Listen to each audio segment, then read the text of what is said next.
சித்தருக்கெல்லாம் சித்தர் சிவனே போற்றி. நம்மளோட பதிவுகள்ல இதுவரைக்கும் 12 ராசிகளுக்குமான மே மாத ராசி பலன்களை பார்த்துட்டு வந்தோம். இனி வரக்கூடிய பதிவுகள்ல 12 ராசிகளுக்குமான வைகாசி மாத ராசி பலன்களை பார்க்க இருக்கிறோம். அந்த வகையில நம்மளோட இந்த பதிவுல ராசி கட்டத்துல 2வது ராசியா இருக்கக்கூடிய நில ராசியான ரிஷப ராசிக்கு இந்த வைகாசி மாசத்தோட கிரக நிலைகள் என்ன மாதிரியான யோகங்களை கொடுக்கும், என்ன மாதிரியான அதிர்ஷ்டங்களை கொடுக்கும், இந்த வைகாசி மாசத்துல எந்தெந்த தேதிகள் ரிஷபராசி அன்பர்களுக்கு சிறப்பான பணவரவை ஏற்படுத்தி கொடுக்கும், எந்தெந்த தேதிகள்ல ரிஷபராசி அன்பர்களுக்கு நிறைய விரைய செலவுகள் அப்படிங்கிறது ஏற்படும் அப்படிங்கறத பத்தி எல்லாம் கொஞ்சம் சுருக்கமா பார்க்க போறோம். அதனால ரிஷபராசி அன்பர்கள் இந்த வீடியோவை கொஞ்சம் கூட ஸ்கிப் பண்ணாம கடைசி வரைக்கும் முழுமையா பாருங்க. நீங்க ஸ்கிப் பண்ணி வீடியோவை பார்த்துட்டு ஜோசியக்காரன் சொல்றது எதுவுமே நடக்க மாட்டேங்குது, பாதி கூட நடக்க மாட்டேங்குது அப்படின்னு புலம்பிக்கிட்டு இருக்காதீங்க. இந்த வீடியோவை நீங்க முழுசா பார்த்தா மட்டும்தான் இந்த வீடியோவை நான் என்ன சொல்லியிருக்கிறேன் அப்படிங்கறத உங்களால புரிஞ்சுக்க முடியும். அதுக்கு தகுந்த மாதிரி உங்க வாழ்க்கையில ஒரு சில மாற்றங்களை ஏற்படுத்திக்கிட்டா மட்டும்தான் வரக்கூடிய ஆபத்துக்களை உங்களால தவிர்த்துக்க முடியும். ஓரளவுக்கு உங்க வாழ்க்கையில முன்னேற்றத்தையும் அடைய முடியும். அதுலயும் குறிப்பா இந்த வைகாசி மாசத்துல நீங்க செய்யவே கூடாத விஷயங்கள் அப்படின்னு ஒரு சில விஷயங்கள் இருக்கு. அந்த விஷயங்கள் என்னன்னு தெரிஞ்சுக்கிட்டு அந்த விஷயங்களை தவிர்த்துட்டீங்க அப்படின்னாலே உங்களுக்கு பெரிய அளவுல பாதிப்புகள் அப்படிங்கிறது வராது. ஒரு சில யோகங்கள் அப்படிங்கிறது உங்களுக்கு கண்டிப்பா கிடைக்கும்.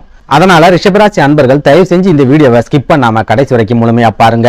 அதுக்கு முன்னாடி நம்ம சேனலை நீங்க இப்பதான் முறையா பாக்குறீங்க அப்படின்னா தயவு செஞ்சு சப்ஸ்கிரைப் பண்ணிக்கோங்க. இந்த வீடியோ உங்களுக்கு பிடிச்சிருந்தா மறக்காம அந்த லைக் பட்டனையும் தட்டி விட்டுருங்க. அதை விட முக்கியமா உங்களை மாதிரியே போராட்டமான ஒரு வாழ்க்கையை வாழ்ந்துட்டு வரக்கூடிய ரிஷபராசி அன்பர்கள் உங்க நட்பு வட்டாரத்திலேயோ அல்லது சொந்த பந்தத்திலேயோ இருக்காங்க அப்படின்னா அவங்களுக்கு மறக்காம இந்த வீடியோவை ஷேர் பண்ணி விட்டுருங்க. ரிஷபராசியை பொறுத்த வரைக்கும் அதிர்ஷ்டமே கிடைக்காத ஒரு ராசி, வாய்ப்புகளே கிடைக்காத ஒரு ராசி, யோகங்களே கிடைக்காத ஒரு ராசி அப்படின்னு சொல்லவே முடியாது.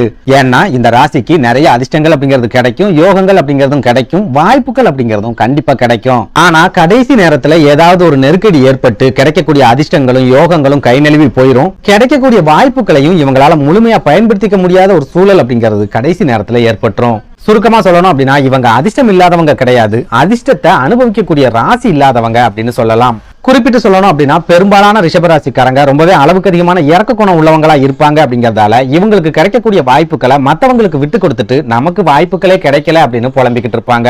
குறிப்பா இவங்களுக்கு கிடைச்ச ஒரு சில நல்ல வாய்ப்புகளை இவங்களோட நண்பர்களுக்காக விட்டு கொடுத்திருப்பாங்க, சொந்த பந்தங்களுக்காக விட்டு கொடுத்திருப்பாங்க, பழகினவங்களுக்காகவும் இவங்க விட்டு கொடுத்துட்டு வாய்ப்புகளே கிடைக்காம தற்சமயம் இவங்க தடுமாற்றங்களை சந்திச்சுட்டு வருவாங்க. இன்னும் சொல்ல போனா ரிஷபராசிக்காரங்களை பொறுத்த வரைக்கும் எப்பவாவது ஒரு நேரம் தான் வாய்ப்புகளும் அதிர்ஷ்டங்களும் கிடைக்கும். அப்படி கிடைக்கக்கூடிய அதிர்ஷ்டங்களையும் வாய்ப்புகளையும் மத்தவங்களுக்கு விட்டு கொடுத்துட்டு இப்ப வரைக்கும் ஒரு நெருக்கடியான வாழ்க்கையை தான் பெரும்பாலான ரிஷபராசிக்காரங்க வாழ்ந்துட்டு வராங்க அப்படின்னு சொல்லலாம்.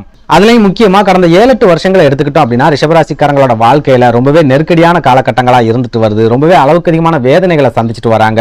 அதுலயும் முக்கியமா தொடர்ச்சியா நிறைய ஏமாற்றங்களை மட்டும்தான் கடந்த 7-8 வருஷங்களா ரிஷபராசிக்காரங்க சந்திச்சுட்டு வராங்களே ஒழிய இவங்க வாழ்க்கையில எந்த விதமான முன்னேற்றங்களும் கிடைக்கல, எந்த விதமான அதிர்ஷ்டங்களும் கடந்த 7-8 வருஷத்துல கிடைக்கல அப்படின்னு சொல்லலாம். குறிப்பிட்டு சொல்லணும் அப்படின்னா படிச்சு முடிச்சுட்டு வேலைக்காக முயற்சி செய்யக்கூடிய ரிஷபராசிக்காரங்க இன்னைக்கு தேதி வரைக்கும் முயற்சி மட்டும் தான் செஞ்சுக்கிட்டே இருக்காங்க. அவங்களுக்கு ஏத்த மாதிரியான ஒரு வேலை வாய்ப்பு அப்படிங்கிறது அமையவே இல்லை. இவங்களுக்கு அப்புறமா படிச்சு முடிச்சவங்க எல்லாருக்கும் நல்ல வேலை வாய்ப்புகள் அப்படிங்கிறது கிடைச்சி நல்ல ஒரு நிலைமைக்கு போயிட்டாங்க. ஆனா இவங்க இப்போ வரைக்கும் வேலையை தேடிக்கிட்டே தான் இருக்காங்க. சரியான வேலை வாய்ப்பு அமையல. ஒருவேளை தப்பி தவறி வேலை வாய்ப்பு அமைஞ்சு உத்தியோகத்துல இருக்கிறவங்களும் பெரிய அளவுல நெருக்கடிகளை மட்டும்தான் சந்திச்சுட்டு வராங்க. வேலை பார்க்குற இடத்துல இவங்களுக்கு நிம்மதியான ஒரு சூழல் அப்படிங்கிறது அமையல. ஒரு சில ரிஷபராசிக்காரங்க இவங்களோட திறமைக்கும் படிப்புக்கும் கொஞ்சம் கூட சம்பந்தமே இல்லாத ஒரு வேலையை வேற வழியே இல்லாம செஞ்சுட்டு வராங்க அப்படின்னு கூட சொல்லலாம். சுருக்கமா சொல்லணும் அப்படின்னா கடந்த 7-8 வருஷங்களா உத்தியோக ரீதியான நெருக்கடி அப்படிங்கிறது பெரும்பாலான ரிஷபராசிக்காரங்களுக்கு கண்டிப்பா இருக்கும். போதா குறைக்கு இவங்களுக்கு குடும்பத்துக்கிட்ட இருந்தும் பெரிய அளவுல சப்போர்ட் அப்படிங்கிறது கிடைக்காது. சொந்த பந்தங்களும் இவங்களுக்கு எந்த வகையிலையும் உதவிகரமா இருக்க மாட்டாங்க.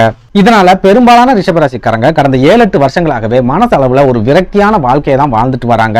மாசம் ராசி கட்டத்துல இருக்கிற கிரகங்கள் மட்டும்தான் மாறிக்கிட்டே வருதே ஒழிய ரிஷபராசிக்காரங்களோட வாழ்க்கையில எந்த விதமான மாற்றங்களும் கிடைக்கல அப்படின்னு சொல்லலாம். இப்படி ஒரு நெருக்கடியான சூழல்ல இந்த வைகாசி மாசத்தோட கிரக நிலைகளாவது ரிஷபராசிக்காரங்களோட வாழ்க்கையில ஏதாவது மாற்றத்தை ஏற்படுத்துமா, வாய்ப்புகளை ஏற்படுத்தி கொடுக்குமா அப்படிங்கறத பத்தி பார்க்கலாம். அந்த வகையில இந்த வைகாசி மாசத்தோட கிரக நிலைகளை பார்க்கும்போது குரு பகவான் சூரிய பகவானோட இணைஞ்சி உங்களோட ஜென்ம ராசியிலையும், புதன் பகவான் சுக்கிர பகவானோட இணைஞ்சி உங்களோட விரயஸ்தானம் அப்படின்னு சொல்லப்படுற மேஷ ராசியிலையும், செவ்வாய் பகவான் ராகுவோட இணைஞ்சி உங்களோட லாபஸ்தானம் அப்படின்னு சொல்லப்படுற மீன ராசியிலையும், சனி பகவான் தொழில் ஸ்தானம் அப்படின்னு சொல்லப்படுற கும்ப ராசியிலையும், கேது பகவான் பூர்வ புண்ணிய ஸ்தானம் அப்படின்னு சொல்லப்படுற கன்னி ராசியிலையும் சஞ்சாரம் பண்றாங்க. இந்த கிரக அமைப்புகளை வச்சு பார்க்கும்போது இந்த வைகாசி மாசத்துல ரிஷபராசி அன்பர்களுக்கு ஒரு சில மாற்றங்கள் அப்படிங்கிறது கண் கூட தெரிய ஆரம்பிக்கும். ஒரு சில முன்னேற்றங்கள் அப்படிங்கிறதும் உங்க வாழ்க்கையில நடக்க போகுது. குறிப்பா குருவும் சூரியனும் உங்களோட ஜென்ம ராசியான ரிஷபராசியில சஞ்சாரம் பண்ணக்கூடிய இந்த காலகட்டத்துல தொழில் ரீதியான முன்னேற்றங்கள் அப்படிங்கிறது கிடைக்கும். சொந்த தொழில் செய்யறவங்க நிறைய லாபங்களை எதிர்பார்க்கலாம். தொழில்ல பெரிய அளவுக்கு முன்னேற்றங்கள் இல்ல, ஒரு மாதிரியான மந்த நிலைமையில தான் தொழில் போய்கிட்டு இருக்கு அப்படின்னு நீங்க வருத்தப்பட்டுக்கிட்டு இருந்தீங்கன்னா இந்த வைகாசி மாசத்துல திடீர் முன்னேற்றங்கள் அப்படிங்கிறது உங்க தொழில்ல கண்டிப்பா நடக்கும். இது கூடவே சூரியனும் குருவும் ஜென்ம ராசியில இணையும் போது உங்களோட தன்னம்பிக்கை அப்படிங்கிறது 2 மடங்கு அதிகரிக்கும். ரொம்ப சுறுசுறுப்பா இருப்பீங்க. இந்த மாசத்துல ரொம்பவே ஆக்டிவா இருப்பீங்க. இவ்வளவு நாளும் கடந்த காலத்தை நினைச்சு கவலைப்பட்டு இருந்த நீங்க இனி எதிர்காலத்துல என்ன செய்யலாம் அப்படின்னு திட்டங்களை போட போறீங்க. நம்ம வாழ்க்கையில இனி இதை மட்டும் தான் செய்யணும், இதை நோக்கி தான் நம்ம பயணம் இருக்க போகுது அப்படிங்கறதுல ஒரு தெளிவான முடிவையும் இந்த வைகாசி மாசத்துல நீங்க கண்டிப்பா எடுக்க போறீங்க. சுருக்கமா சொல்லணும் அப்படின்னா ஜென்ம ராசியில இருக்கிற குரு பகவான் உங்களோட ஆழ்மன சிந்தனைகள்ல நல்ல மாற்றங்களை ஏற்படுத்துவார். நல்ல விதமான சிந்தனைகளை உங்களுக்கு ஏற்படுத்துவார். உங்க மனசுல இருக்கக்கூடிய நெகட்டிவ் தாட்ஸை குரு பகவான் முழுமையா விரட்டி விட்டுட்டு பாசிட்டிவான ஒரு தாட்ஸை கண்டிப்பா ஏற்படுத்துவார். இது கூடவே சூரிய பகவானும் உங்களோட ஜென்ம ராசியில இருக்கிறதால உங்களுக்கு ஒரு வேகம் அப்படிங்கிறது கிடைக்கும். சுறுசுறுப்பு அப்படிங்கிறதும் கிடைக்கும். எந்த ஒரு காரியத்துல இறங்குறதா இருந்தாலும் சரி முழு ஈடுபாட்டோட இறங்குவீங்க. முழு சந்தோஷத்தோட அந்த வேலையை செஞ்சு முடிப்பீங்க. இது எல்லாத்தையும் விட முக்கியமா நம்மளாலையும் வாழ்க்கையில சாதிக்க முடியும் அப்படிங்கிற ஒரு தன்னம்பிக்கை இந்த வைகாசி மாசத்துல உங்களுக்கு கண்டிப்பா ஏற்படும். அந்த மாதிரியான தன்னம்பிக்கை உங்களுக்கு ஏற்படுறத நீங்களே கண்கூட பார்க்கவும் முடியும். இந்த தன்னம்பிக்கையால இந்த வைகாசி மாசத்துல இருந்து உங்க வாழ்க்கையில ஒரு சில மாற்றங்கள் அப்படிங்கிறது நடக்க ஆரம்பிக்கும். இதுவரைக்கும் தொடர்ச்சியா உங்க கைகளை விட்டு நழுவி போன வாய்ப்புகள் கூட இனி வரக்கூடிய காலங்கள்ல உங்களுக்கு ஒண்ணா கிடைக்க ஆரம்பிக்கும். அதுலயும் குறிப்பா உத்தியோகத்துல இருக்கிற ரிஷபராசி அன்பர்களை எடுத்துக்கிட்டோம் அப்படின்னா இந்த வைகாசி மாசத்துல நீங்க ரொம்ப சுறுசுறுப்பா வேலை பார்ப்பீங்க. செய்யற வேலையை ரொம்பவே ரசிச்சு செய்வீங்க. அடுத்தவங்க குறையே சொல்ல முடியாத அளவுக்கு உங்க வேலையில ஒரு நேர்த்தி அப்படிங்கிறது இருக்கும். இது எல்லாத்தையும் விட முக்கியமா சொன்ன நேரத்துல சொன்ன வேலையை ரொம்ப கணக்கச்சிதமா இந்த மாசத்துல நீங்க முடிச்சு கொடுப்பீங்க.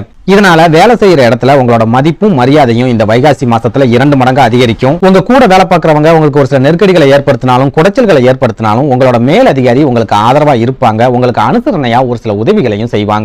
அடுத்ததா சொந்தமா தொழில் செஞ்சுட்டு வரக்கூடிய ரிஷபராசி அன்பர்களை எடுத்துக்கிட்டோம் அப்படின்னா இந்த வைகாசி மாசத்துல இருந்து உங்களுக்கு புது புது ஐடியாக்கள் அப்படிங்கிறது கிடைக்கும். தொழில்ல சின்ன சின்ன மாற்றங்கள் அப்படிங்கறத செய்வீங்க. ரொம்ப துணிச்சலா ஒரு சில முடிவுகளை உங்களோட தொழில எடுப்பீங்க. அந்த முடிவுகள் மூலமா ஒரு சில லாபங்களும் உங்களுக்கு கண்டிப்பா கிடைக்கும். அதே நேரம் இந்த வைகாசி மாசத்துல உங்களோட விரயஸ்தானம் அப்படின்னு சொல்லப்படுற மேஷராசியில புதனும் சுக்கிரனும் இணைஞ்சு இருக்கிற காரணத்தால ஒரு சில விரய செலவுகள் அப்படிங்கிறது உங்களுக்கு கண்டிப்பா இருக்கும். குறிப்பா சுக்கிர பகவான் விரயஸ்தானத்துல இருக்கிறதால பெண்கள் மூலமா நிறைய விரய செலவுகளை சந்திக்கக்கூடிய ஒரு காலகட்டமா இந்த வைகாசி மாதம் இருக்கும். அதாவது நீங்க திருமணமானவங்களா இருந்தீங்க அப்படின்னா உங்க வாழ்க்கை துணைக்கு தேவையான பொருட்களை வாங்கி கொடுக்கிறது, உங்க குழந்தைகளுக்கு தேவையான பொருட்களை வாங்கி கொடுக்கிறது, தாய்க்கு தேவையான பொருட்களை வாங்கி கொடுக்கிறது, இந்த மாதிரியான செலவுகள் அப்படிங்கிறது இந்த வைகாசி மாசத்துல கண்டிப்பா இருக்கும். போதாக்குறைக்கு நீங்க குடும்பத்தோட சேர்ந்து வெளியூர்களுக்கு போறதுக்கும் சுபகாரிய நிகழ்ச்சிகள்ல கலந்துக்கிறதுக்கும் கோயில் குளங்களுக்கு போறதுக்கும் அதிகமான வாய்ப்புகள் அப்படிங்கிறது இந்த வைகாசி மாசத்துல இருக்குது.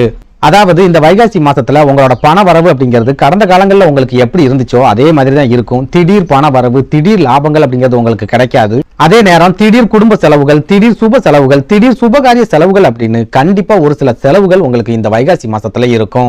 அடுத்ததா உடல் ஆரோக்கியத்தை பொறுத்த வரைக்கும் குரு பகவான் உங்களோட ஜென்ம ராசியில இருக்கக்கூடிய காரணத்தால பெரிய அளவிலான பாதிப்புகள் அப்படிங்கிறது இந்த வைகாசி மாசத்துல இருக்காது. நீங்க ஏற்கனவே உடல் ஆரோக்கிய பாதிப்புகளால பாதிக்கப்பட்டிருக்கீங்க அப்படின்னா அந்த பாதிப்புகள்ல இருந்தும் கொஞ்சம் கொஞ்சமா நீங்க விடுதலை அடையக்கூடிய காலகட்டமா இனி வரக்கூடிய காலகட்டங்கள் இருக்கும். அதே சமயம் ரிஷபராசி அன்பர்கள் இந்த வைகாசி மாசத்துல சாப்பாட்டு விஷயத்துல ரொம்பவே கவனமா இருங்க. வெளி இடங்கள்ல சாப்பிடும்போது ரொம்பவே எச்சரிக்கையா இருங்க. உங்களுக்கு ஒத்துக்கவே ஒத்துக்காது அப்படின்னு நீங்க நினைக்கக்கூடிய உணவுகளை முழுமையா தவிர்த்துடுங்க. ஏன்னா இந்த வைகாசி மாசத்தை பொறுத்த வரைக்கும் உணவு மூலமா உங்களுக்கு ஒரு சில பாதிப்புகள் ஏற்படக்கூடிய காலகட்டமாவே இருக்க போகுது. சுருக்கமா சொல்லணும் அப்படின்னா இந்த வைகாசி மாசத்தை பொறுத்த வரைக்கும் ரிஷபராசிக்காரங்களுக்கு பெரிய அளவுல பண வரவு அப்படிங்கிறது இருக்காது. திடீர் பண யோகம் அப்படிங்கிறதும் கிடைக்காது. அதே நேரம் ஒரு சில விரைய செலவுகள் அப்படிங்கிறது கண்டிப்பா ஏற்படும். உடல் ஆரோக்கியத்துல ஒரு சில முன்னேற்றங்கள் அப்படிங்கிறதும் கண்டிப்பா ஏற்படும். உங்க மனசுல ஒரு விதமான தன்னம்பிக்கையும் தைரியமும் கிடைக்கக்கூடிய காலகட்டமாகவும் இந்த வைகாசி மாதம் இருக்கும். நன்றி, வணக்கம்.